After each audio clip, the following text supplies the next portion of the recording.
تمام تعریف اس رب کائنات کے لیے ہے جس رب نے ہمیں اور آپ کو پیدا فرمایا، انسان بنایا، اشرف المخلوقات بنایا، مسلمان بنایا، مسلمان گھرانے میں ہماری پیدائش ہوئی۔ یہ دوسری بات ہے کہ درہم و دنانیر کے لالچ میں ہم اور آپ اب تک مومن نہ ہو سکے، یہ ہماری بدقسمتی ہے۔ بیش بہا درود نبی کریم علیہ الصلوۃ والتسلیم اور آپ کے تمام آل و اصحاب پر جن کے توسط سے یہ دین ہم اور آپ تک پہنچا۔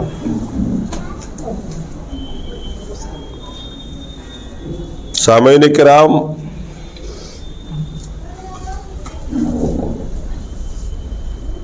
خطبے کے بعد جو آیت میں نے آپ کے سامنے میں تلاوت کی ہے، اللہ تبارک و تعالی نے قرآن کی اس آیت کے اندر ایک بہت بڑی حقیقت کا انکشاف کیا اور ہمیں اور آپ کو مخاطب کر کے اللہ تبارک و تعالی نے فرمایا وَأَنْتُمُ الْأَعْلَوْنَ، تم ہی سر بلند رہو گے، کامیاب رہو گے، بشرطے کہ تم مومن بن جاؤ۔ یہ ایک بہت بڑی حقیقت ہے جس کا اعلان اللہ نے فرمایا وَأَنْتُمُ الْأَعْلَوْنَ، اس دنیا میں اس آخرت میں تم ہی کامیاب ہو، تم ہی سر بلند رہو گے، شرط بس ایک ہے کہ تم مومن بن جاؤ۔ آج کے ماحول میں جو زندگی ہم اور پوری دنیا کے مسلمان گزار رہے ہیں اور جس کا رونا رات دن بیٹھ کے ہم لوگ روتے ہیں، ہر جگہ ہم پٹ رہے ہیں، ہر جگہ ہم لٹ رہے ہیں، ہماری عزت و آبرو سے کھلواڑ کی جا رہی ہے، ہماری شریعت کو مدعا بنا کر کے بحثیں کی جا رہی ہیں، اور آج جو کچھ بھی مظالم ہو رہے ہیں مسلمانوں پر، چاہے یہاں ہو یا میانمار میں ہو، بوسنیا ہرزیگووینا کے اندر ہو، دنیا کے کسی بھی خطے میں ہو، کشمیر وغیرہ میں ہو، اس کی ایک واحد وجہ ہے، اور وجہ ہی ہے کہ ہم مومن نہیں رہے، ہم مسلمان ہیں، مومن نہیں۔ اللہ نے فرمایا تمہاری کامیابی کے لیے مومن ہونا شرط ہے۔ ذرا مومن اور مسلم کو آپ سمجھ لیں۔ جب مکہ فتح ہو گیا تو پورے عرب کو یقین آ گیا کہ یہ دین حق ہے، اور کچھ لوگ ایسے بھی تھے جو یہ سوچتے تھے کہ اگر ہم مسلمان نہ ہوئے تو پھر ہمارا جینا مشکل ہو جائے گا اس معاشرے میں۔ تو اب گاؤں گاؤں سے لوگ آ کر کے اللہ کے رسول کے پاس کہتے اسلمنا، آمنا، آمنا کہتے ہم ایمان لے آئے اللہ کے رسول آپ کے اوپر، آپ پر، اللہ پر، سب پر ہم ایمان لے آئے۔ تو اللہ تبارک و تعالیٰ نے اس کی رد نازل کی، کہا آمنا مت کہو، تم مسلمان ہوئے ہو، مسلمان ہونے کا مطلب فرما بردار ہو گئے ہو اللہ اس کے رسول کے مجبوری میں، تمہارے دل میں ایمان نہیں آیا۔ ایمان کی حقیقت میں نے آپ کے سامنے میں بار بار رکھی ہے کہ ایمان کی حقیقت کیا ہے آپ کی کامیابی کے لیے اس دنیا میں آخرت میں۔ ایمان شرط ہے، اور ایمان کہتے کسے ہیں؟ اللہ کے رسول سے پوچھا گیا، حدیث جبرائیل بہت مشہور حدیث ہے جو میں نے آپ کو پہلے بھی سنائی تھی۔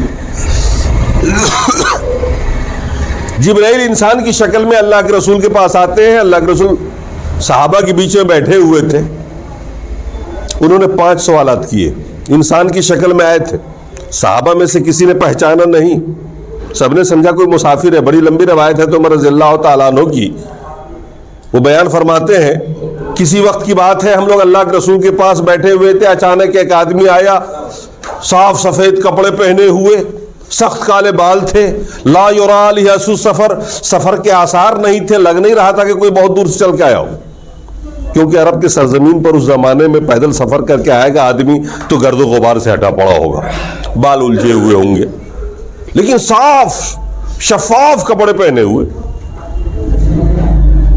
وہ لگ نہیں رہا تھا کہیں باہر سے آیا، اور ہم میں سے کوئی پہچانتا بھی نہیں تھا۔ اگر مدینے کا تھا تو ہم میں سے کوئی پہچانتا کیوں نہیں تھا اس کو؟ مدینہ چھوٹی آبادی تھی اس زمانے میں۔ آیا وہ اللہ کے رسول کے پاس بیٹھا، اس نے 5 سوالات کیے تھے۔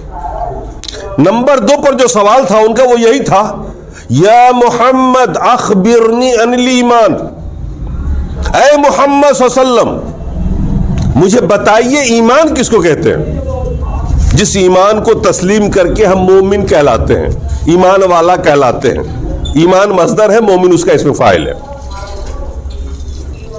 تو اللہ کے رسول نے 6 باتیں گنائی تھی، ایمان کے 6 اجزاء بیان فرمائے کہ ان 6 چیزوں کو دل سے ماننے کا نام ایمان ہے۔ ان تؤمن باللہ وملائکتہ وکتبہ ورسلہ وبالیوم الآخر وبالقدر خیرہ وشرہ۔ ایک اللہ وحدہ لا شریک، اللہ پر تمہارا یقین ہو کہ وہ رب ایک ہے جو ساری کائنات کا پیدا کرنے والا بھی ہے، چلانے والا بھی ہے، اور منتظم وہ خود ہے، تدبیر بھی وہ خود کرتا ہے، حکومت بھی اسی کی ہے، اسی کے حکم سے پوری دنیا چل رہی، دوسرا کسی کا عمل دخل نہیں۔ یہ پہلی چیز تھی، ان تؤمن باللہ وان تؤمن بالملائکہ، فرشتوں پر ایمان رکھو۔ اللہ نے ایک ایسی ہی مخلوق پیدا کی ہے جس کو نور سے پیدا کیا ہے، وہ فرشتے کہلاتے ہیں۔ اللہ تبارک و تعالیٰ کے نیک بندے ہیں، وہ نفس سے پاک ہیں، ان کی بیوی بچے نہیں ہیں، وہ عبادت میں لگے رہتے ہیں، اللہ کے احکام کی فرما برداری میں رات و دن لگے رہتے ہیں۔ اسی کے متعین کردہ 2 فرشتے ہمارے دائیں بائیں کندھے پر ہیں، دائیں والا ہماری نیکیوں کو ہردم انٹری کرتا ہے، بائیں والا ہمارے گناہوں کرتا ہے۔ اس پہ یقین ہونا چاہیے۔ وہ کتب ہی، اللہ کی نازل کردہ جو کتابیں ہیں آسمانی، قرآن، اس سے پہلے انجیل، اس سے پہلے تورات، اس سے پہلے زبور، صحف ابراہیم، صحف موسیٰ، جو بھی نازل ہوئی ہیں، سب پر ہمارا یقین ہے کہ یہ اللہ کی کتابیں ہیں۔ بھلے ہم قرآن پر بھی ایمان رکھتے ہیں تو ہم تورات و انجیل زبور پر بھی رکھتے ہیں، یہ دوسری بات ہے کہ ہمارا عمل، ہماری اتباع قرآن پر ہو رہا ہے، لیکن ایمان سب پر ہے۔ وہ رسولی، اللہ نے جتنے نبیوں رسولوں کو بھیجا دنیا میں دعوت و تبلیغ کے لیے، سمجھانے کے لیے، ہماری رہنمائی اور رہبری کے لیے، سب پر ہمارا ایمان۔ لا نفرق بین احد من رسلہ، ہم رسولوں میں تفریق نہیں کرتے کہ یہ بڑے ہیں، یہ چھوٹے ہیں، ان کی عزت زیادہ ہے، ان کی کم ہے۔ یہ ہم کون ہوتے ہیں چھانٹنے والے؟ جس نے رسول بنایا یہ اس کا کام ہے۔ ہمارا تو ایمان سب پہ ہے، ہم سب سے محبت کرتے ہیں۔ ہم عیسائی اور یہودیوں کی طرح نہیں ہے کہ اپنے نبی سے محبت، دوسروں سے نفرت کریں۔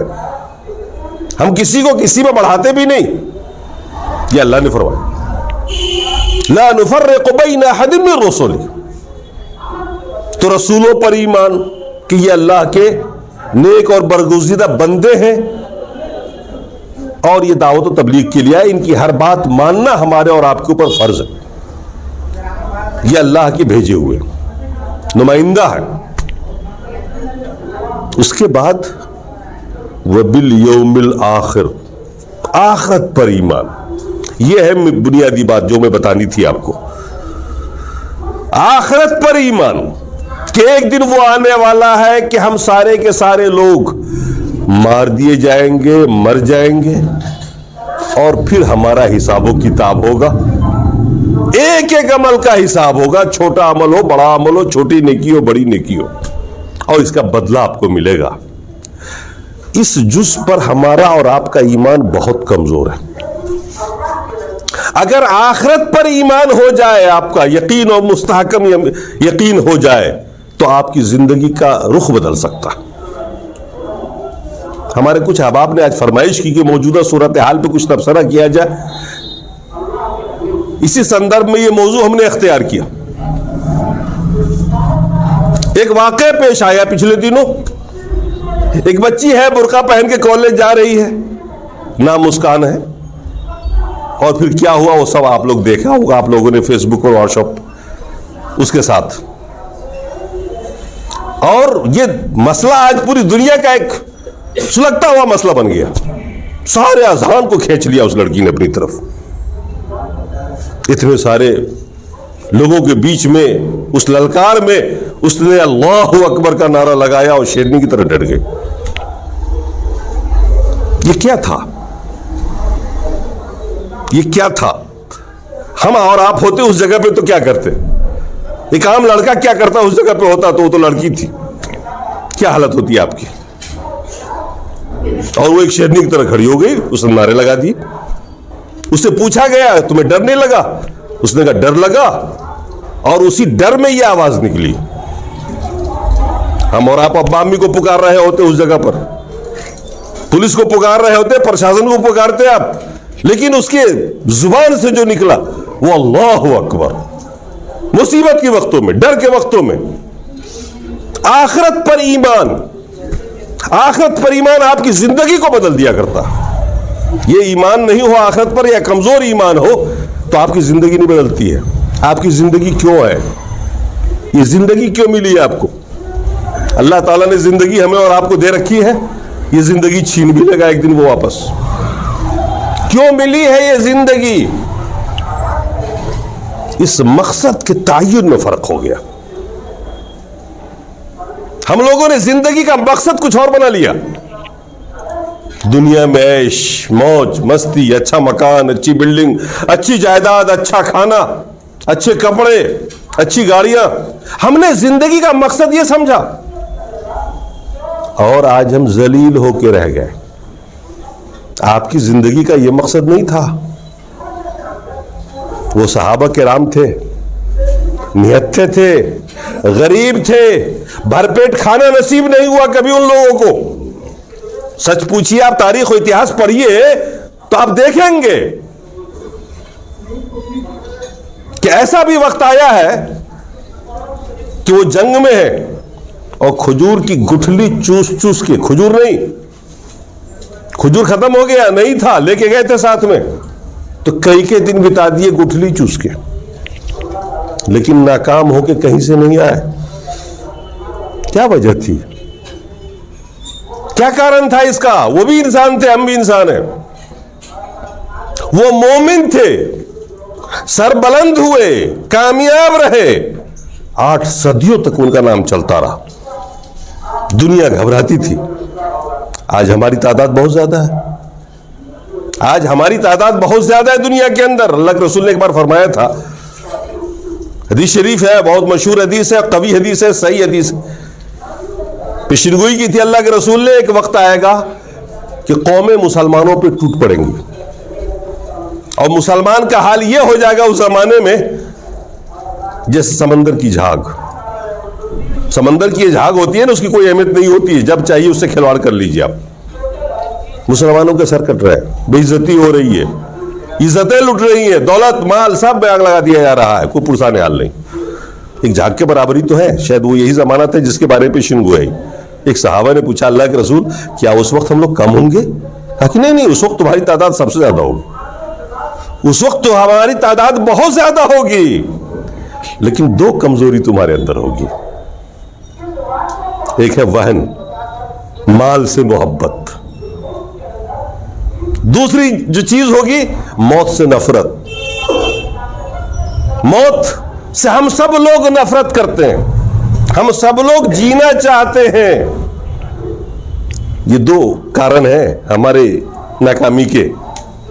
ایک تو مال سے محبت بہت زیادہ ہے کہ مال کے حصول کے لیے ہم کچھ بھی کر سکتے ہیں, نماز بھی چھوڑ سکتے ہیں, روزہ بھی, دین بھی, ہم سب چھوڑ سکتے ہیں, مال ملنا چاہیے. حالانکہ اس مال کا 10واں حصہ بھی آپ کی ذات پر خرچ نہیں ہوتا. تو بس دیکھنے کی ایک چیز ہے, بڑی بلڈنگ ہے, پیسے پڑے ہوئے بینک کے اندر, سوچ کے مزہ آ رہا ہے. وہ جتنی دولت آپ کے پاس ہے نا, وہ کھانے کے کام آ رہا ہے آپ کے, نہ پہننے کے کام آ رہا ہے آپ کے. بس خوشی ہوتی ہے, جیسے عورت کو خوشی ہوتی ہے نا زیور سے, سونے چاندی سے لاد لیتی ہے اپنے آپ کو, اس کو بڑی خوشی رہتی ہے. وہ کھانے کی چیز نہیں, پینے کی چیز نہیں. بھوک لگ جائے تو اس کی پیاس کو, بھوک کو, پیٹ کی آگ کو بجھا نہیں سکتا وہ زیور. آج وہی چیز ہمارے اندر ہے, موت سے ہم ڈرتے ہیں. آپ سمجھتے ہیں یہ موت کیا چیز ہے؟ یہ موت ہی دراصل رکاوٹ ہے آپ کے اور آپ کی جنت کے بیچ میں. مومن کی زندگی جو ہوتی ہے نا, اس کے اور جنت کے بیچ میں رکاوٹ ہی یہ موت ہوتی ہے. اگر آپ مومن ہیں تو, حقیقت میں اگر آپ مومن ہیں تو. صحابہ اس حقیقت کو سمجھتے تھے. قرآن میں اللہ نے فرمایا کل نفس ذائقۃ الموت, ہر نفس کو موت کا مزہ چکھنا ہے, سب کو مرنا ہے. مرنا کیوں ہے بھائی؟ کبھی آپ نے سوچا مر کیوں جاتے ہو؟ ہم مر کیوں جاتے ہیں؟ اللہ تعالیٰ تو ہمیں سدا زندہ رکھنا چاہیے تھا نا، اس نے پیدا کیا ہے، ہمیں زندگی دی ہے، مار کیوں دیتا ہے وہ؟ مار کیوں دیتا ہے وہ؟ غریب ہے مر گیا، امیر ہے مر کیوں رہا وہ؟ ڈاکٹر کیوں مر رہا؟ اس کے پاس تو سارا علاج ہے، پیسہ ہے، دوائیں ہیں۔ ہر آدمی مر کیوں جاتا ہے؟ مار کیوں دیتا ہے اللہ تعالیٰ؟ اسی آیت کے بعد اللہ تعالیٰ نے اس فلسفے کو بیان فرمایا ہے، وَإِنَّمَا تُوَفَّوْنَ أُجُورَكُمْ يَوْمَ الْقِيَامَةِ، مارا تمہیں اس لیے جاتا ہے تاکہ تمہاری زندگی بھر کے کیے ہوئے اعمال کا پورا بدلہ تمہیں دیا جائے۔ مرو گے نہیں تو بدلہ پاؤ گے کیسے؟ جو آپ نماز پڑھنے کے لیے آئے اپنے گھر کو چھوڑ کر کے، کیوں؟ اس کا بدلہ ملنا ہے کچھ کہ نہیں ملنا ہے؟ نماز کے بعد اگر آپ کو کچھ نہیں مل رہا ہے تو کیا فائدہ یہاں تک آنے میں؟ کیوں اپنے ٹائم لگا دیا آپ نے؟ ہم سچ بول رہے ہیں، جھوٹ سے نفرت کر رہے ہیں، برائی سے بچ رہے ہیں، پیسے جیب میں ہیں لیکن برے کام نہیں کر سکتے، شراب نہیں پی سکتے، ہر برائی سے بچ رہے ہیں، قدرت اور طاقت ہوتے ہوئے بھی۔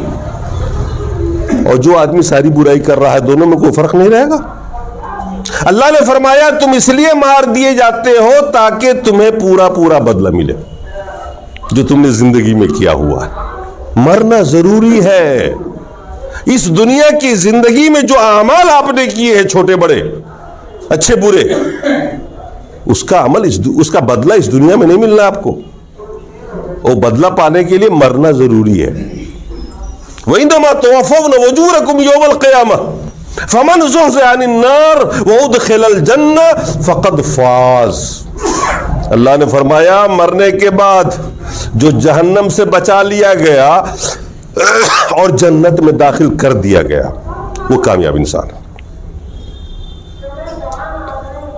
جہنم سے بچا لیا گیا، جس کے اعمال نے اس کو جہنم سے بچا لیے اور جنت میں داخل کروا دیے، دنیا کا کامیاب انسان وہی انسان ہے، ورنہ باقی سارے ناکام ہیں۔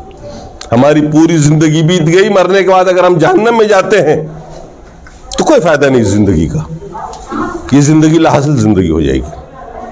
مارتا اللہ اس لیے ہے تاکہ آپ کی زندگی کا بدلہ دے اور پورا بدلہ ملے گا آپ کو، جو بھی نیکی آپ نے کی ہے۔ فَمَن يَعْمَلْ مِثْقَالَ ذَرَّةٍ خَيْرًا يَرَهُ وَمَن يَعْمَلْ مِثْقَالَ ذَرَّةٍ شَرًّا يَرَهُ، اللہ نے قرآن میں فرمایا تم ذرہ برابر بھی جو نیکی کر رہے ہو یا کرو گے آج کے زمانے میں، اپنی آنکھوں سے دیکھ لو گے وہاں پہ، اور ذرہ برابر بھی اگر برائی یا گناہ کرو گے تو تم اپنی آنکھوں سے دیکھ لو گے۔ تو یہ زندگی ہمیں اس لیے نہیں ملی ہے کہ ہم یہاں عیش کریں، ہم یہاں موج مستی کریں، یہ زندگی تو ملی ہی اس لیے ہے تاکہ ہم اللہ کی رضا تلاش کریں۔ مرنے کے بعد جو ہماری زندگی شروع ہوتی ہے، اس زندگی کے لیے دراصل یہ زندگی ملی، اس کو ہم کامیاب کیسے بنائیں گے، اس کے لیے زندگی ملی۔ صلح حدیبیہ کے بعد 6 ہجری میں صلح حدیبیہ ہوئی تھی۔ اللہ کے رسول نے خواب میں دیکھا کہ ہم صحابہ کے ساتھ طواف کعبہ کے لیے جا رہے ہیں۔ مکے والوں نے پابندی لگا رکھی تھی کہ خانہ کعبہ کا طواف کوئی توحید والا کوئی مسلمان نہیں کر سکتا، جو اس ایریا میں دیکھ لیا گیا مسلمان اسے مار دیا گیا۔ اللہ کے رسول نے 6 ہجری میں خواب دیکھا کہ ہم صحابہ کے ساتھ طواف کرنے جا رہے ہیں۔ اللہ کے رسول نے صحابہ کو اعلان کر دیا چلو طواف کے لیے۔ خواب دیکھا تھا آپ نے، نبی کا خواب وہی ہوتا ہے۔ آپ نے سوچا کہ چلو اللہ کا حکم ہو شاید، اور طواف کعبہ کا بڑا شوق تھا کیونکہ مکہ میں، عرب میں تو آپ جانتے ہیں کہ سب سے محبوب چیز وہ خانہ کعبہ ہی ہے، اور جو مومن ہے جو اس پہ ایمان رکھتا ہے اس کے لیے کتنی بڑی چیز ہوگی۔ مسلمانوں کا قبلہ بھی وہ، اور حج جیسی عظیم عبادت سے محروم تھے، عمرہ سے بھی محروم کر دیے گئے تھے مسلمان کے، مکے میں کوئی مسلمان داخل نہیں ہو سکتا۔ اب اللہ کے رسول نے اعلان فرمایا، لگ بھگ 1600 صحابہ تیار ہو گئے آنن فانن، لیکن جب مکہ سے قریب ہوئی تو مکے والوں نے روک دیا۔ لیکن ایک طاقت دیکھا نا، ہتھیار سے روک سکتا نہیں تھا، بڑی طاقت تھی۔ وہاں صلح حدیبیہ ہوئی، صلح ہوئی۔ کافروں نے 3 شرائط رکھے، آپ یہاں سے آج واپس جائیں آپ سب لوگ، اگلے سال آپ آئے بغیر ہتھیار کے۔ تلوار لے کے آوے. ایک تلوار تو عربوں کا ایک لباس تھا, تلوار لے کے چلتے تھے جیسے سکھ لوگ چلتے ہیں. تلوار کو روک نہیں سکتے مگر میان میں ہونا چاہیے, کھلی تلوار نہیں ہونی چاہیے. یہ پہلی شرط. دوسری شرط یہ کہ 10 سال تک ہم آپس میں لڑیں گے نہیں. مشرکین بھی ٹوٹ گئے تھے مسلمان سے لڑتے لڑتے, اب تک وہ ناکامی ملی ان کو, اس لیے انہوں نے اب یہ شرط لگائی کہ واپس پنپنے کے لیے ہمارا اور آپ کا دونوں کے لیے ضروری ہے کہ 10 سال تک ہم جنگ نہیں کریں گے. انہوں نے یہ شرط رکھی. اس کے بعد مزید کچھ شرطیں تھیں. اللہ کے رسول نے ساری شرطوں کو مان لیا اور لوٹ گئے وہیں سے. صلح حدیبیہ کے بعد اللہ کے رسول نے خطوط لکھے اس وقت کے بادشاہوں کو, اسلام کی دعوت دی. جتنے بادشاہ تھے, قیصر کا بادشاہ, کسرا کا بادشاہ, یہ دونوں اس زمانے میں امریکہ اور روس ہوتا تھا سپر طاقت,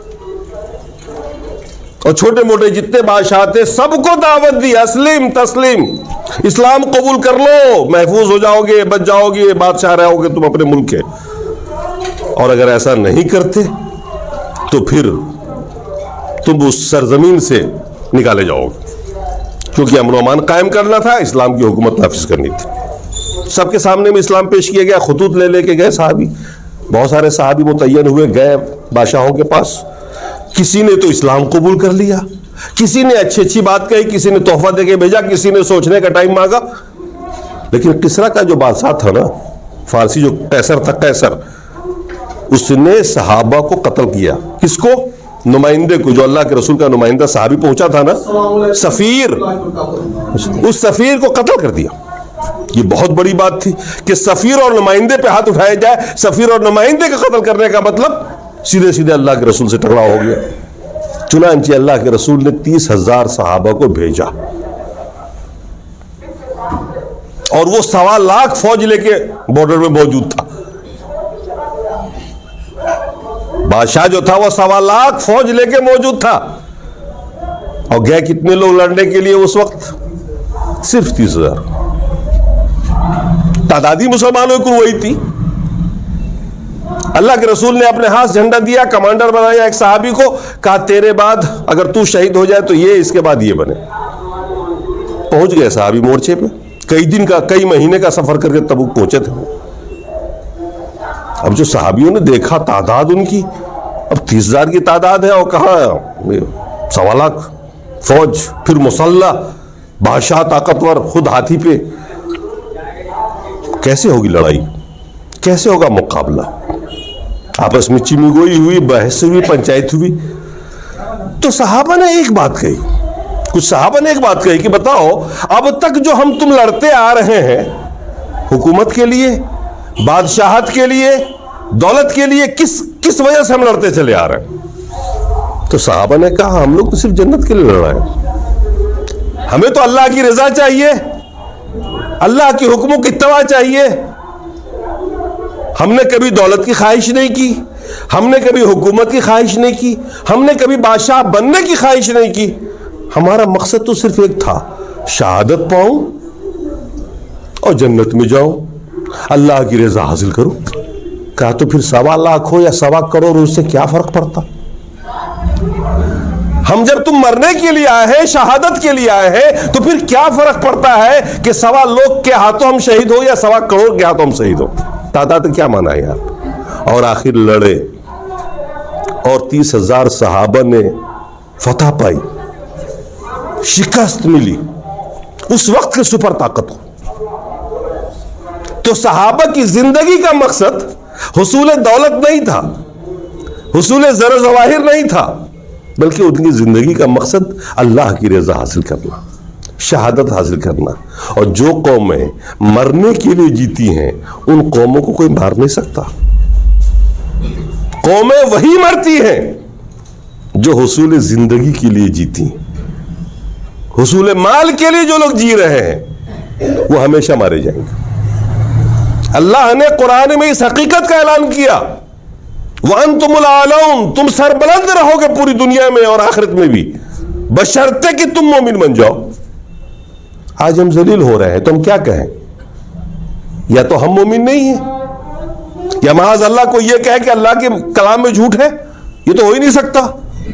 کیونکہ 800 سالہ تاریخ ہے کامیاب مسلمانوں کی جو اسی فارمولے پہ چل کے جیے.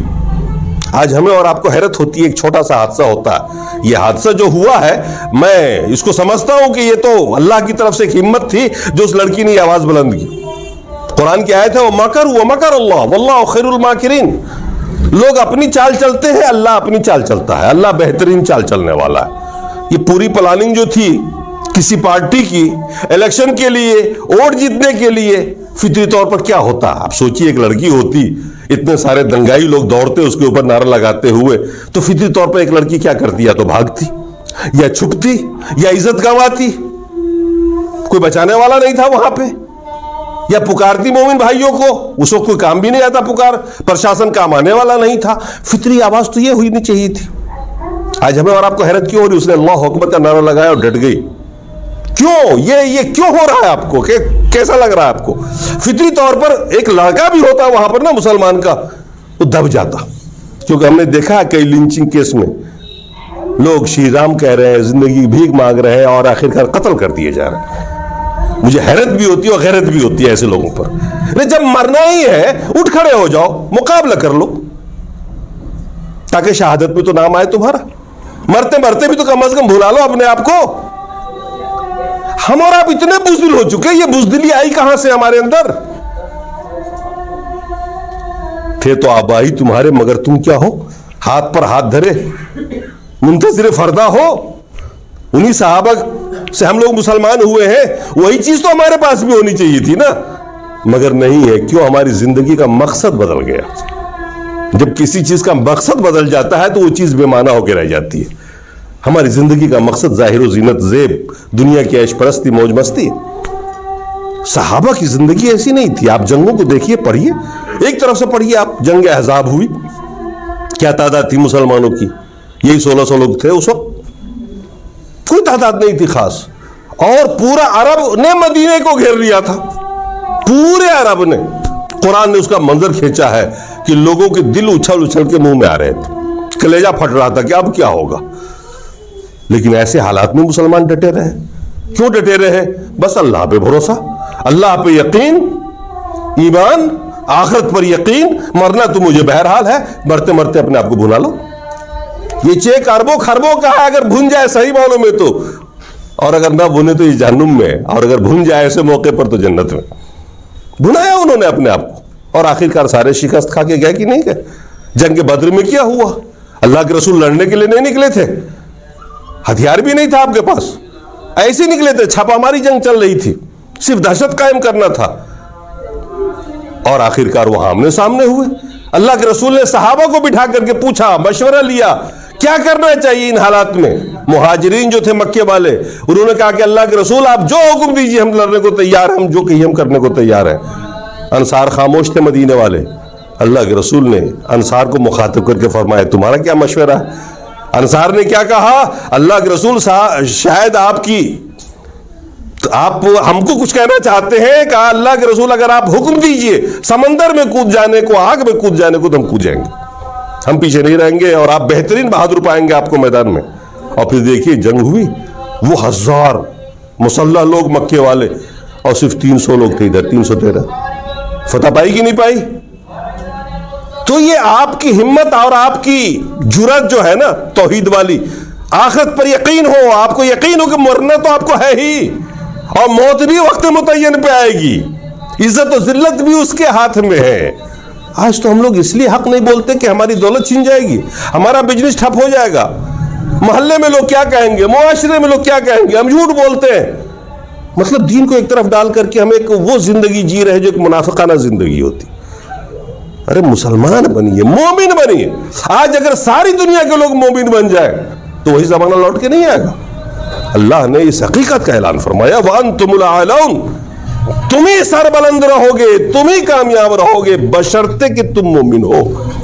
آج ہمارے اندر کہیں نہ کہیں بہت بڑی کمی آ گئی, ہمارے اندر ایمان نہیں رہا.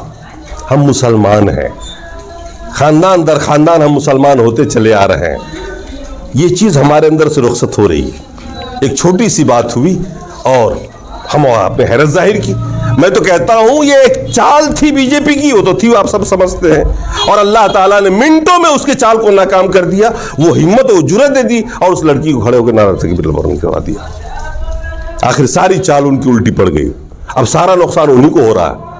اس کا نقصان ہو رہا ہے کہ ایک شیرنی کی طرح ایک نے دھاڑا اب پورے کے پورے مجمع کو سناٹے میں لا دیا. آج یہ چال اس کے خلاف چلی گئی. لوگ اپنی چال چلتے ہیں، اللہ اپنی چال چلتا ہے، اور اللہ بہترین چال چلنے والا ہے. اس سے گرمی تو آئی ہمارے نوجوانوں میں، ہم سب لوگوں میں حرارت تو آئی.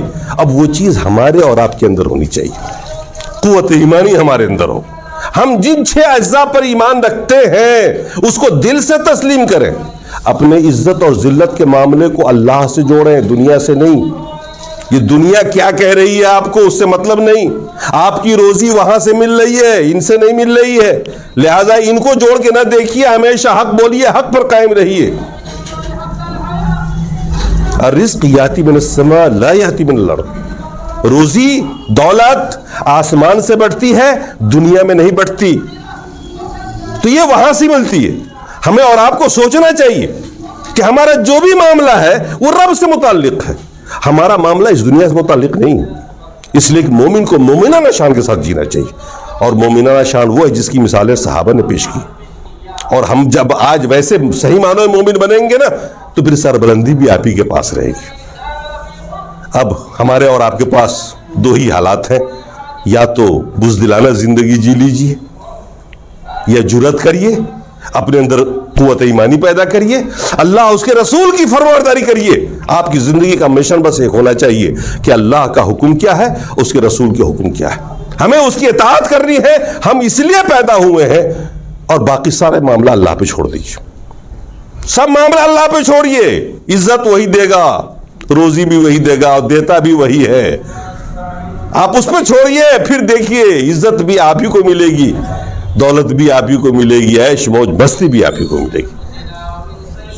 اور یہ جو دشمن ہیں جنہوں نے ان باتوں کو مدعا بنا رکھا ہے، جو آپ کو مرغوب کرنا چاہتے ہیں، حالانکہ وہ بہت ڈرے ہوئے لوگ ہیں، وہ بزدل ہے. بزدل اس لیے ہے کہ آخرت پر ان کا یقین نہیں ہے. ان کی زندگی تو یہی زندگی ہے نا. وہ سمجھتے ہیں کہ مجھے مر جانا ہے تو سب دولت چھوٹ جائے گی اور ہم کو تو کوئی ٹھکانا ہی نہیں آگے. ایک مومن کا تو یقین ہوتا ہے نا آخرت پر، یہاں سے اچھا تو ادھر ہے نا، اس دنیا سے بہرحال اچھا ہمارے لیے جنت ہے نا. تو اس یقین اور اس اعتماد کے ساتھ زندگی جی لیجیے، اپنی زندگی میں انقلاب لائیے. تو پھر دیکھیے ہم میں سے ہر فرد مسکان سے 10 گنا ہوگا. مگر شرط یہ ہے کہ جو ثبوت اس نے دیا ہے وہ ثبوت آپ بھی دیجیے. یہ ظاہری انعامات پر نہیں جائیے. دنیا کے اندر آج جو کچھ ہو رہا ہے وہ ہمیں مروب کرنے کے لیے ہو رہا ہے.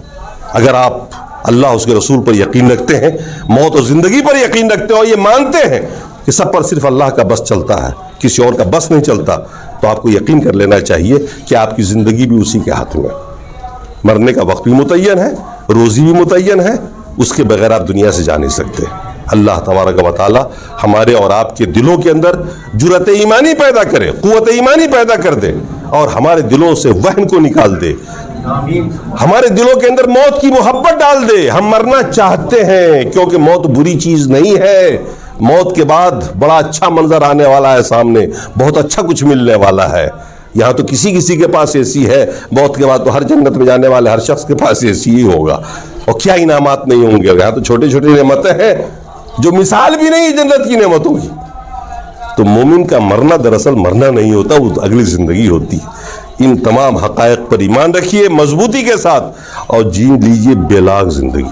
اللہ تبارک و تعالی ہمارے اور آپ کے دلوں کے اندر حرارت ایمانی پیدا کر دے، رسول اور اللہ کی اتباع کی توفیق عطا فرمائے.